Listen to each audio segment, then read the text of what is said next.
You, the people, have the power. You, the people, have the power. Let us all unite.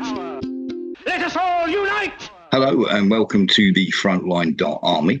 I am joined today by Mark Sloboda, who is an IR and security analyst, senior lecturer, US Navy vet, very conversant in geopolitics and international relations and affairs and events all around the globe, currently domiciled in Moscow, and is a Russian citizen.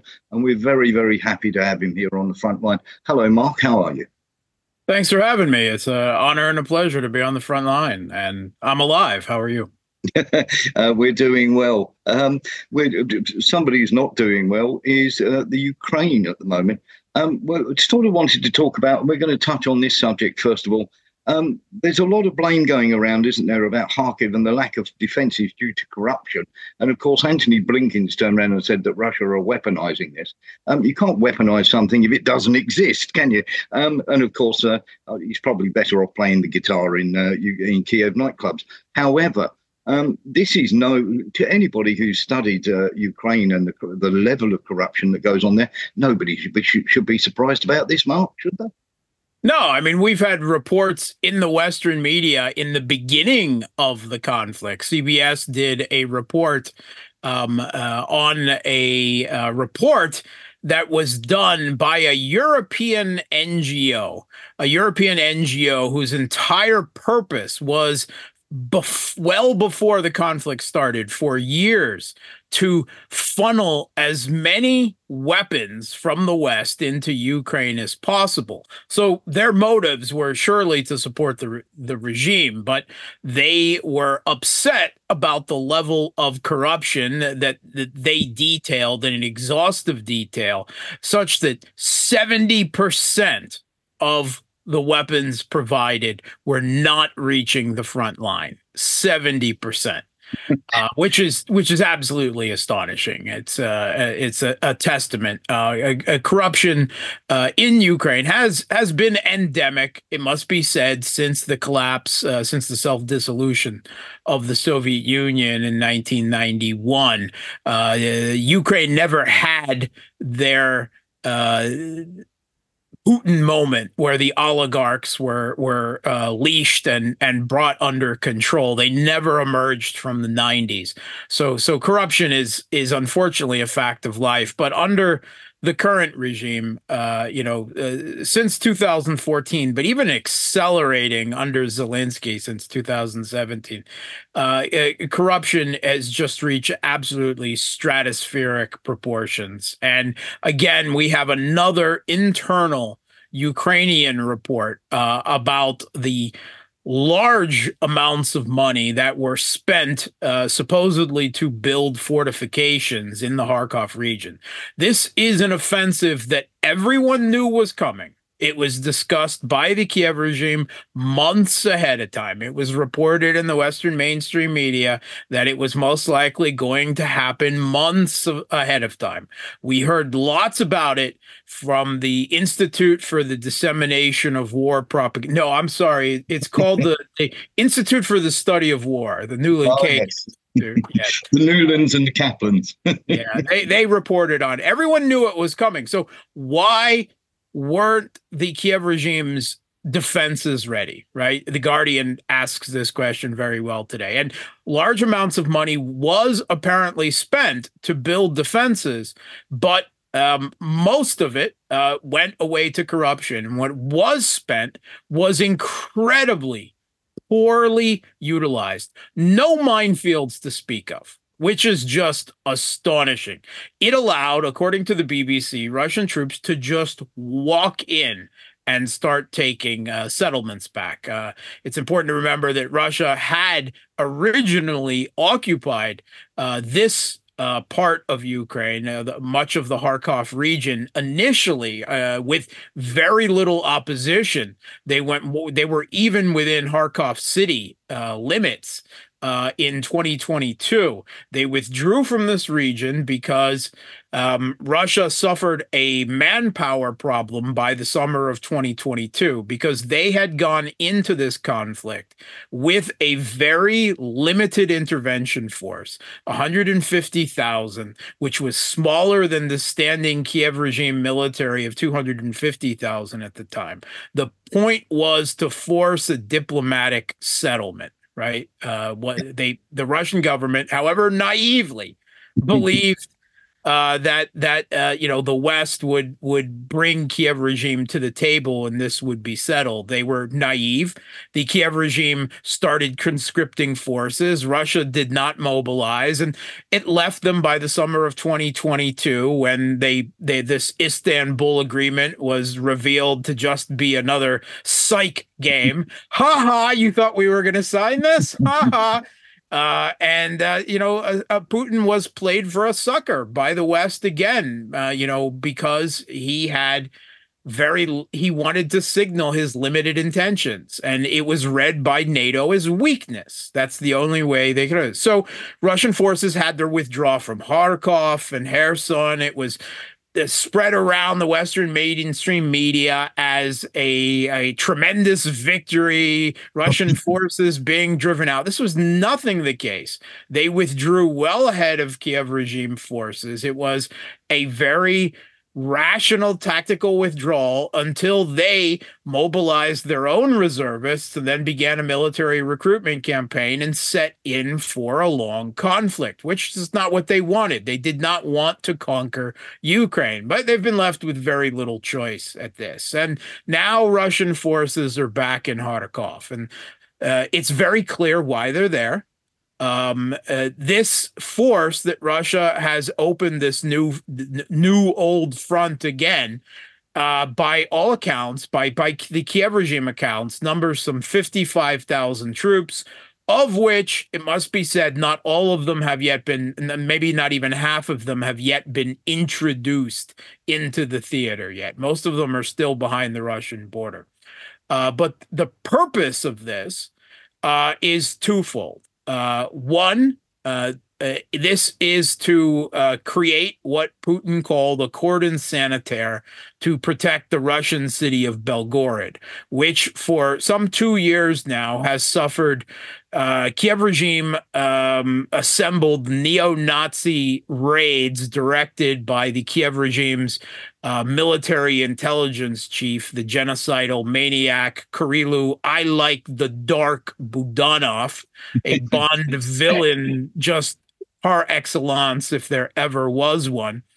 But this is the Free Russian Legion, the Russian Volunteer Corps, which, if the names are a little bit questionable too. Even Wikipedia them. If you even do that, you'll see, the clear references in the Western media. The New York Times, yeah, okay, they're neo-Nazis. They're Russian neo-Nazis fighting for the Kiev regime. There's no question about it. Using American-made weapons. Mark, did Cameron trigger that when he came out with his ridiculous statement of we don't see any problem with using British-made weapons to fire into Russia? Was that the last straw for Putin? Because obviously they called in not only the French ambassador about troops going there, and we managed to speak to somebody very high up in Russia who was party to some of those exchanges. Britain were left in no doubt whatsoever what was going to happen if they used those weapons to target Russian soil. Did Cameron eventually just trigger? Did Putin lose his patience in the end? I don't think it certainly didn't help things, and it's another piece of escalation, but I think it's a point of escalation still going forward.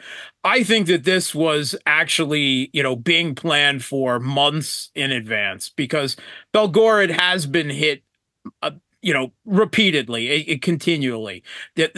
Other than the neo-Nazi raids, which first occurred last year during March, April, and then occurred again this year. And on top of that, the city has just been pummeled by the Kiev regime's multiple launch rocket systems. In this case, the Czech-made Vampire system. I mean, excellent naming there. Yes, they are blood-sucking leeches. they've been quite clearly, there's no pretense that they have been attacking military targets. There's not even the claims, the pretense. It's quite clear their aim is hitting at residential buildings, apartment buildings, car parking lots. The New York Times was quite clear about this already months ago, that the point, and they approved of this, they speak of it and improving it, is to bring the war home to the Russian people, which is to say, direct attacks on civilians for political reasons. That's political terrorism. That's the very definition of political terrorism. But when it's done to Russians, that's perfectly acceptable. Yeah, I was going to say, but it was also perfectly acceptable, wasn't it? Because back in 2014, we had the Azov attacking ethnic Russians in the Donbass. I mean, the Alley of Angels, Zagres Beach. I mean, waiting until that. How can you be a Russian agitator if you're out with your family on a beach in your swimming trunks? Where are you hiding your Kalashnikov exactly? And then, of course, they cluster bomb that beach. And, of course, I lost a good friend who was an aid worker in the Donbass in 2015, a French gentleman who was killed in his supermarket with a cluster bomb attack. So cluster bomb attacks on civilians have been going on for years, Mark. Yeah, since 2014, right? Cluster munitions, pedal mines, which are essentially a form of cluster munitions. I mean, this has been going on. This is actually the big reason for the push west of Avdiivka now, is to finally push the Kiev regime's military out of artillery range of Donetsk City, to give the poor people there, Donetsk City and the surrounding settlements.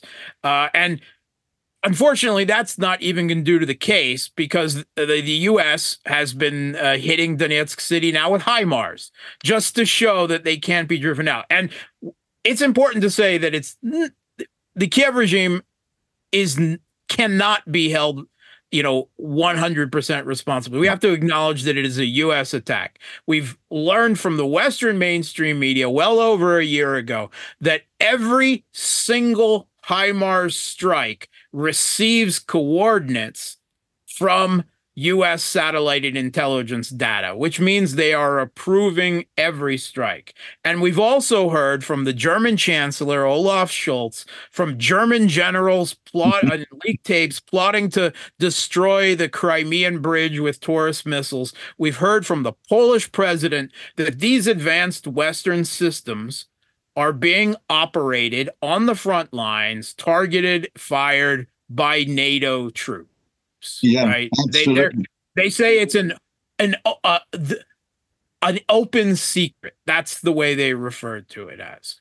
And yet we had Politico in the last 2 days, Mark, coming out and saying Ukraine are asking permission from America to launch the American weapons into Russia. That's just getting people used to it, isn't it? The open secret. They're trying to justify doing it, aren't they? They've long been doing that. There's no question about that. American weapons have been used for the attacks in Belgorod, for attacks in Donetsk. So, and Belgorod is mainland Russia proper, and all of these long-range Kiev regime drone strikes and everything in Krasnodar and so forth, they would not be happening without direct Western assistance to guide them to target GPS satellites. So there's no way but to regard the West as a direct combatant in this conflict. The fact that Russia hasn't done so thus far is, I believe, the restraint of worthy of sainthood. Yes, I think so too. While we're talking of that, we have to talk about the West in the Balkans and the Caucasus, and of course the attempt on Fico the other day. I'm a little bit worried about the narrative, Mark, and I wanted to get your point on this because suddenly we've got videos of the gentleman who tried to assassinate him standing there going Slava Ukraine and all the rest of it. But when he was first arrested, he mentioned the state TV obviously of Slovakia, and the fact that Soros, obviously Soros has poured lots and lots of money into that. And of course, Fico was basically kicked out of office by the protest in 2018, when, again, Soros was very much party to getting rid of Fico then. And of course, we're seeing all sorts of crazy things going on in terms of NGOs, and we know that Soros owns about 85% of the TV stations in the Balkans. What are your thoughts on the attempted assassination of Fico? Do you put it down to him coming out and saying about, you know, the jabs and the World Health Organization? Do you put it down to Ukraine sort of pushing him towards that, or do you go on the Soros boat? Yeah, I think it's probably multiple reasons in this messed up individual's mind that have led him to this act of egregious and liberal extremism, where he would try to assassinate his own country's prime minister, whichever way you slice it is an attack on Slovak democracy. And I believe that there is a combination of both domestic and foreign policy rhetoric, this directly cultivated and you know, even like gasoline ignited atmosphere of extreme Russophobia that is not just tolerated, but it is, you know, deliberately set by the West. Attacks not just on the Russian government, but on the idea of Russian ethnicity, of Russian culture. And Viktor Orban is one thing, right? He has a position that is based on Hungarian national interest, pragmatism, realism, and concerns about the abused Hungarian minority in Transcarpathia and Western Ukraine. Robert Fico is another story. Robert Fico is a hardcore leftist, right? He is legitimately, you can call him pro-Russian, or perhaps even more accurately pro-Soviet, right? Yeah. But in the atmosphere that the West has created now in their own societies, where they've banned Russian culture and you know, deliberately targeted Russian citizens and Russian ethnics, it must be said, for collective punishment. Right. Supposedly one of the values we're told that is by a Western culture for how long is something that's wrong, unless, of course, it's against Russians or ethnic Russians or people who sympathize with Russians, like Robert Fico. And that has led to, I mean, we've all seen it. We've all experienced it on social media and perhaps with family and friends. Yes. Now it's driven people to you know, act out in apparently insane acts of violence. And thus far, we don't have any evidence yet to suggest that it's anything more than the unfortunately cliched lone wolf attack. But I hold the media, the governments in the West directly responsible for stoking this atmosphere of, you know, acceptable race hatred, because that's what it is. You know, they sort of tried that though, Mark, didn't they? Because I've seen obviously Sky News came out with, you know, this was to be expected. We had the Independent coming out with Putin ally. I mean, the rhetoric is just ridiculous. Yep. If it were any other world leader, everybody would be standing up in the Parliament. I spoke to Andrew Bridgen MP yesterday, and he tried to table a question in the Houses of Parliament, in the British Houses of Parliament, and it was refused. And it was to turn around and say, can we all agree that, you know, the attempted assassination of Robert Fico is a disgrace? And he wasn't allowed to put that question in the Houses of Parliament.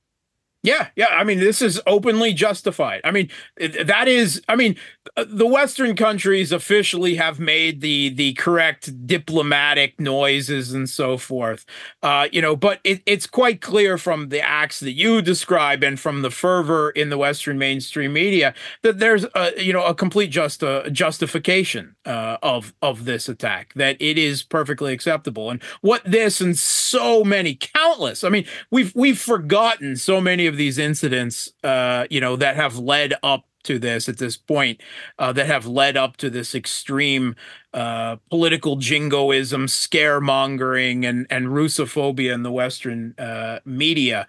But this, it has created such a witch hunt mentality in Western societies, and it has removed the mask of supposed US and European values and shown how thin a veneer on the surface they are. Collective punishment, banning cultural objects, all of these, and justifying political assassination.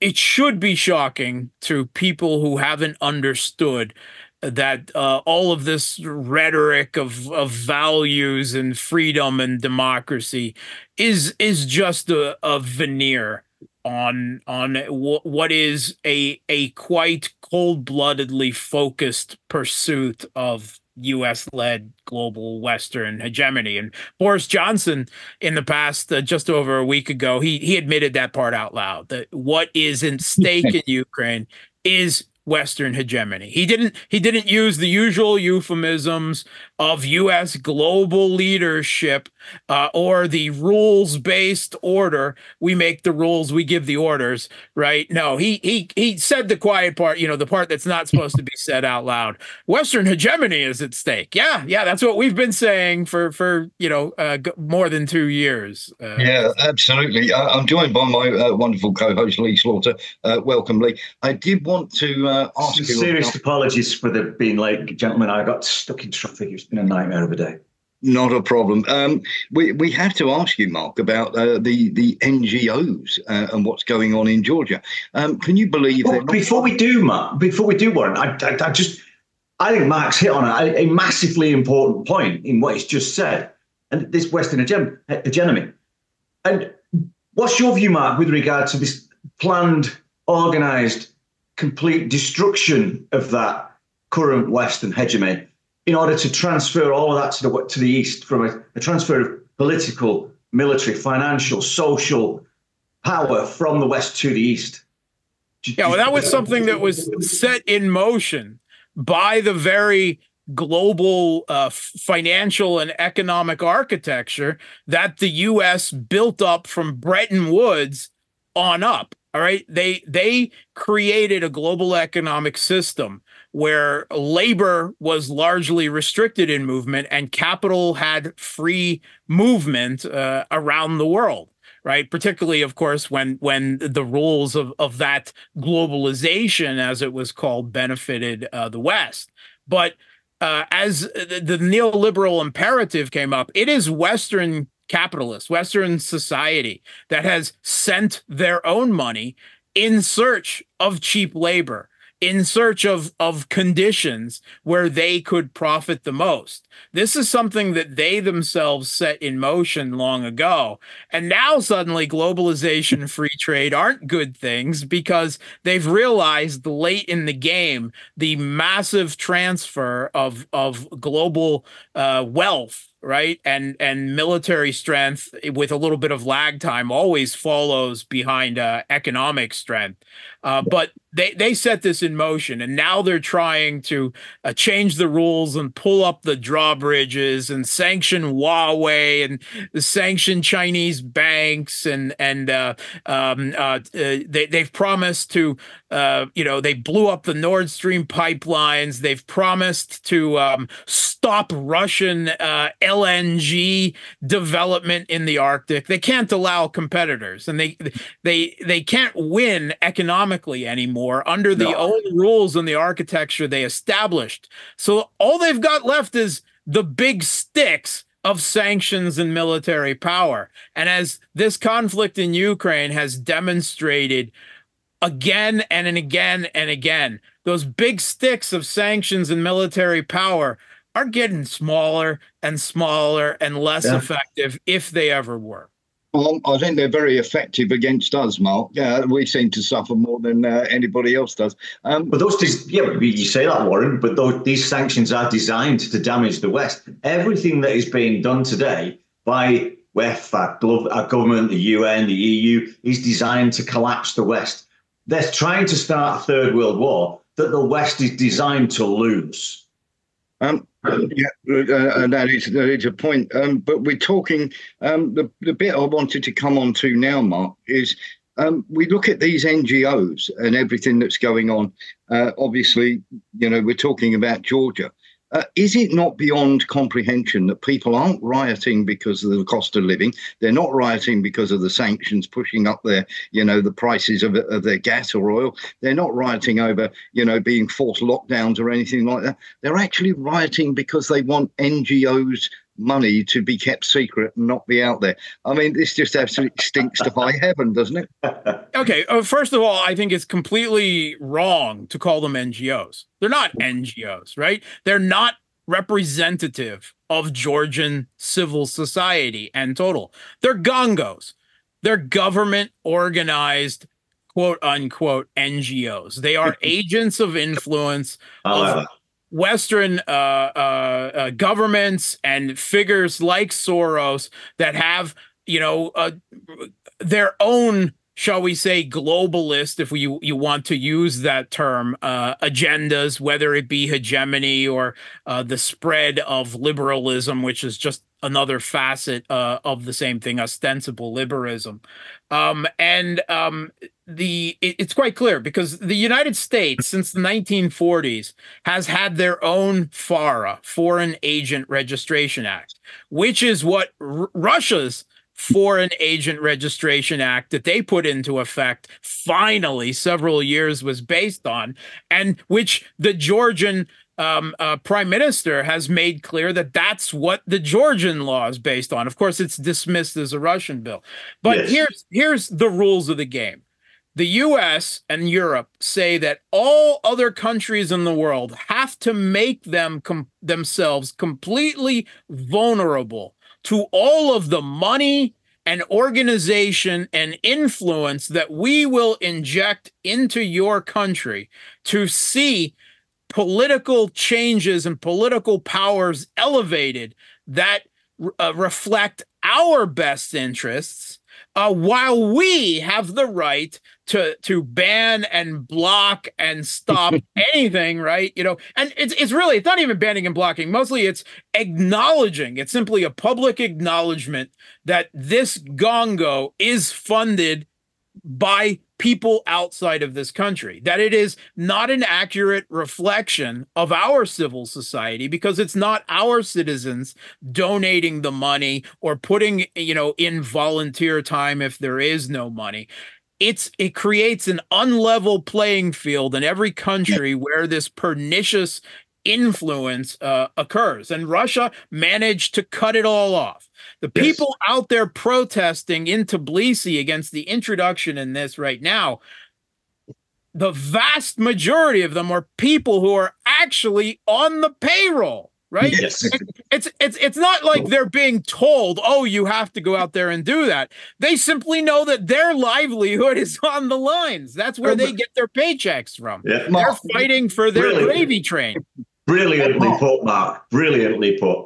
Mark, just let me jump in there. There's only 25,000 of them in Georgia. These gongos. Only 25,000. Did it surprise you to find the Lithuanian defense minister and various others hopping over there to turn around and say they were standing up for freedom and democracy? The fact that the Lithuanian defense minister's grandfather was a dyed-in-the-wool Nazi. I mean, for this guy to jump out and start calling about free speech, and for other countries are just meddling, aren't they? This is exactly what happened in Ukraine in 2013, 2014.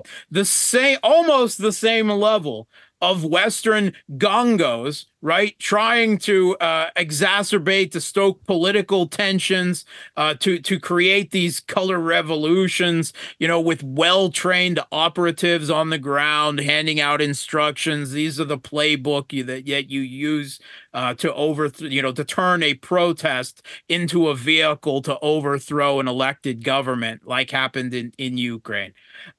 You had Western politicians flocking into the Maidan Square and openly, on a square, openly supporting people who were calling for the overthrow of a government, because that government at the time, at the last minute, had said no to a neoliberal shock therapy diktat that was an EU association agreement. He didn't actually even say no. He said, no, not right now, not under these terms. I thought I was going to get $15 billion to help ameliorate the social effects of privatizing off huge amounts of state concerns and unemploying 10 or 20 million people, but that wasn't acceptable. And so, the word came out to overthrow Yanukovych. And that was done largely by, what the Georgian prime minister rightly corrects now, an attempt to Ukrainize Georgia. And this isn't the first time, of course, this happened. No. This happened all before in 2003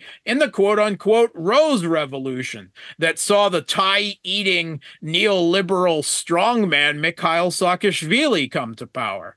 And everything that's happened in Georgia since has been a belated society fighting off an infection, from this pernicious Western influence that has distorted their society and politics. Mark, and now it's reached a head again. Mark, I think you're absolutely right there, but I want to take it back 30 plus years, because the UK did exactly that between 79 and 88, when we privatized all of our industries because of a deal done, but that was a conservative government based on a deal done by the Labour Party, the Labour government, a couple of years prior to that with the IMF, where we sold off all of our nationalized industries. All of the family silver was sold off. And exactly those things happened. Massive unemployment, massive reduction in disposable incomes, massive fall in personal incomes, massive increases in taxation. And all this was done in the UK way before it was done in the countries we're talking about now. And this is, again, I forgot the guy's name, the Diary of an International Hitman, an economic hitman, one of the CIA guys who went around with the IMF and the World Bank in the 70s and the 80s in South America. What we're really seeing is, well, I'm interested in your view, but what I see is an updating of that for Eastern Europe and the Balkans. Yeah, I mean, this is an economic ideology of neoliberalism that comes from Hayek, from the Chicago School of Economics, long ago. It was experimented on in the United States and Europe, in other countries. Then it was exported around the world because you have to share the infection you have. And of course, a lot of people became very wealthy because of it. Just, not society. Society was Lost. denuded of all public assets, right? Everything was privatized. Everything had to have a value, which is why you can't have a decent post office, and you can't have decent healthcare, and you can't have a decent public transportation system or bridges in the United States or anything. And now it's coming home to roost again. So it seems to keep circling around and around and around. It's kind of like COVID, right? You can't get rid of the damn thing. Right? After it's had its way, it mutates and it comes back again.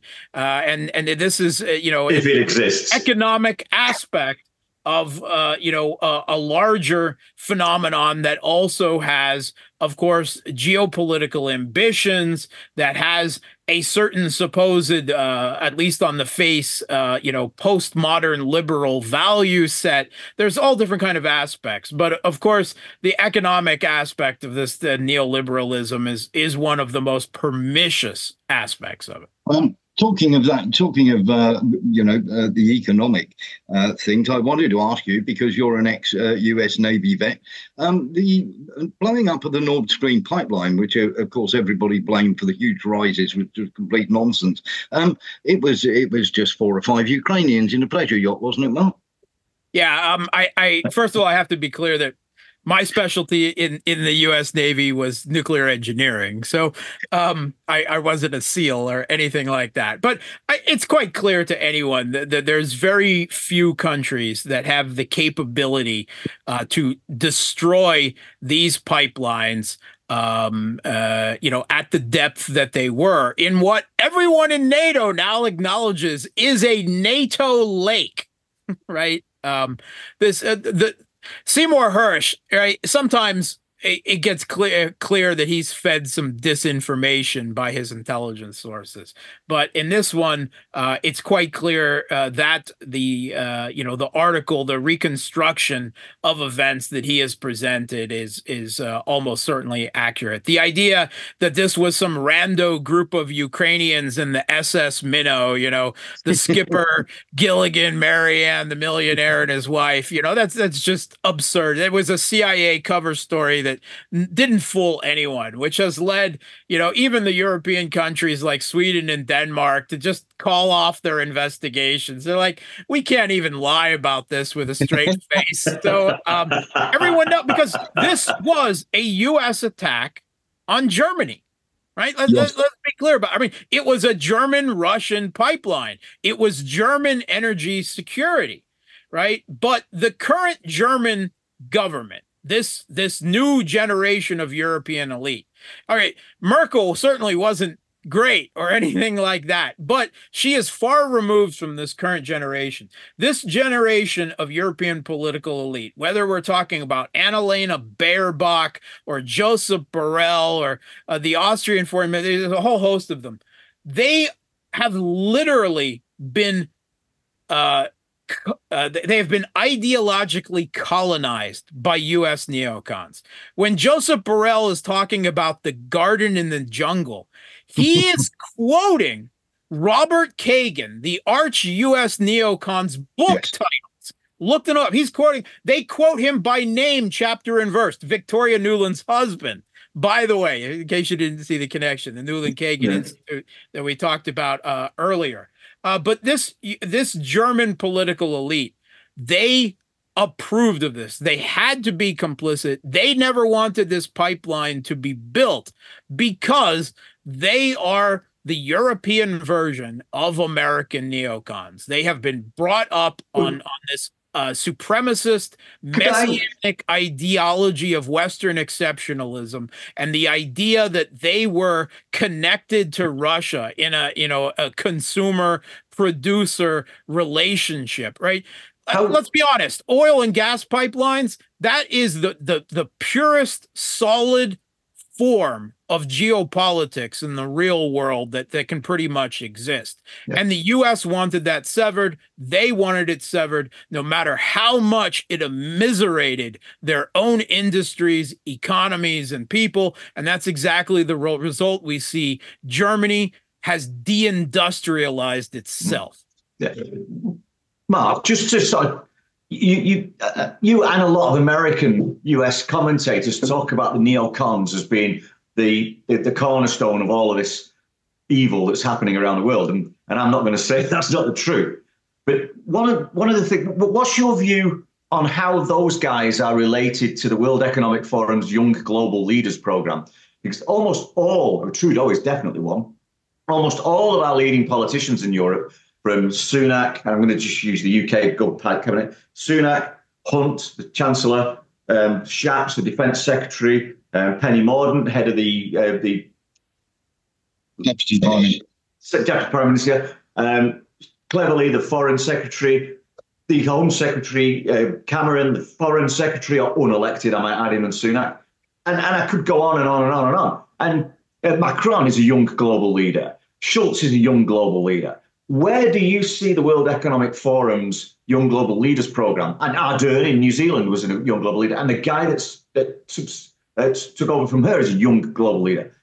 From an American perspective, a US perspective, how do you see the American view of the neocons running everything with the World Economic Forum's Young Global Leaders? I'd be really interested in that, because US commentators never, or very rarely, seem to talk about the World Economic Forum. Yeah. So first of all, I will say I was an American. I've long since emigrated to Russia, so I'm technically a Russian citizen now. But I do have my roots in the U.S. So these programs in the World Economic Forum, right, are just one of a layer of similar programs that exist. Yale has their Global Future Leaders program that Mikhail Saakashvili and Alexei Navalny and many figures that were principal in the Kiev regime's Maidan Putsch were similarly groomed in. Right.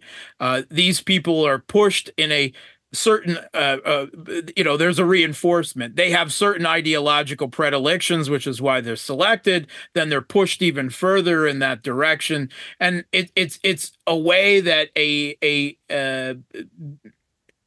combination of the foreign policy elite recreates itself. Ben Rhodes called it the blob. You can call it the deep state if you want, the permanent bureaucracy that never goes away. They literally cultivate the leaders around the world, in their own countries and around the world, that they believe will, present the figureheads, the facades that will dovetail with their own agendas. Yeah, absolutely. I wanted to move on while we've got time, because we've only got you for another 15 minutes or so, and it's brilliant that you joined us. When you talk about the economics and everything else that you were talking about earlier, when we talk about China and Taiwan, and of course Taiwan very well may have a pro-Chinese government in the next 2 or 3 years, China have been selling US debt like it's going out of fashion. And how do you see because Russia and China now have this wonderful meeting, lovely red carpet bits of Putin wandering about, and of course Blinken didn't get anywhere near the same level of treatment. How do you see, first of all, the economies going? And do you see America as seeing China as the huge threat 3 years down the line? Yeah, I mean, and quite obviously, the U.S. views the U.S. Elite, the foreign policy elite, the military elite.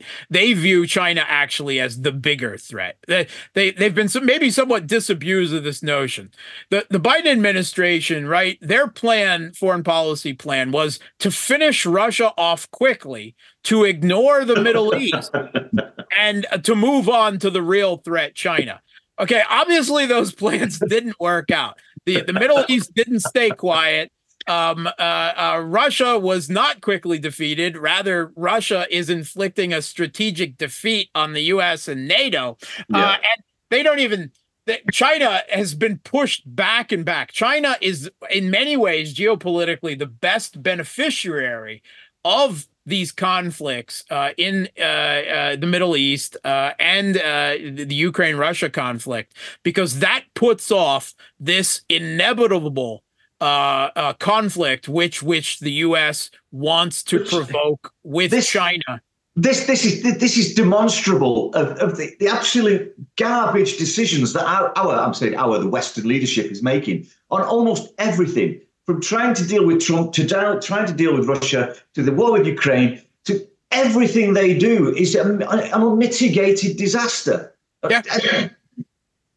They've had, the position that the U.S. has built up over decades, of course, the dollar as the global reserve currency has given them a degree of shielding from the repercussions of the foreign policy mistakes that they keep making again and again. But eventually the butcher's bill is coming due, right? And Russia's calling it out right now, just like they did in Georgia in 2008 and Syria in 2015. Well, now they're replaying it on an even larger scale in Ukraine.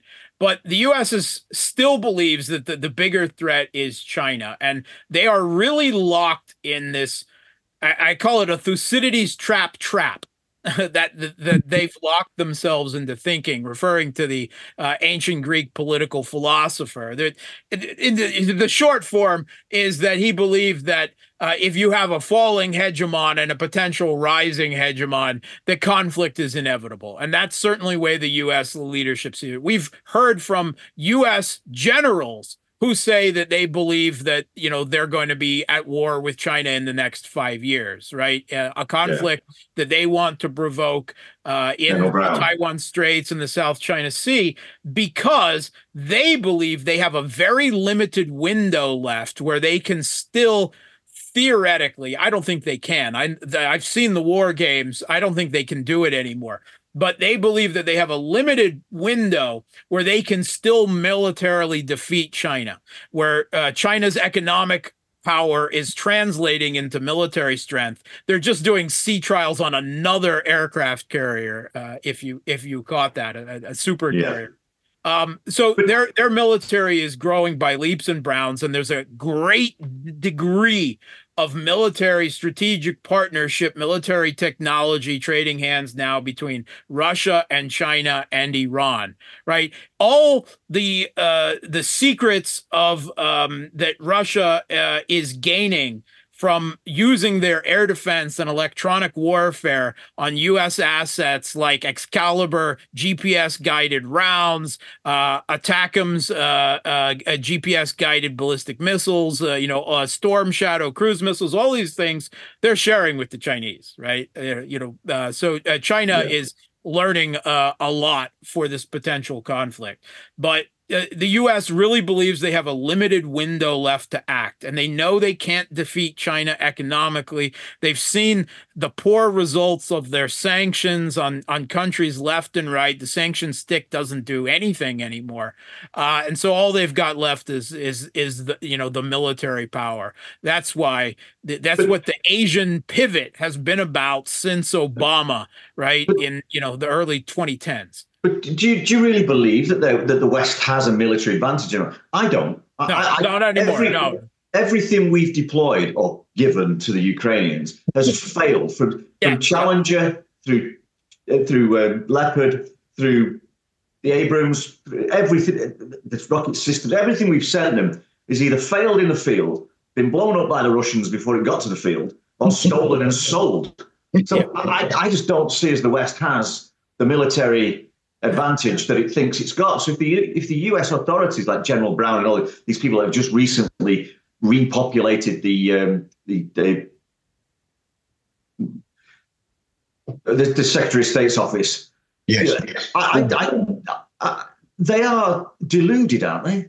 Yeah, the conflicts will be slightly different, to be fair, right? The conflict in Ukraine is a land-centric, artillery-heavy war of attrition in Russia's backyard on the steppes of Eurasia.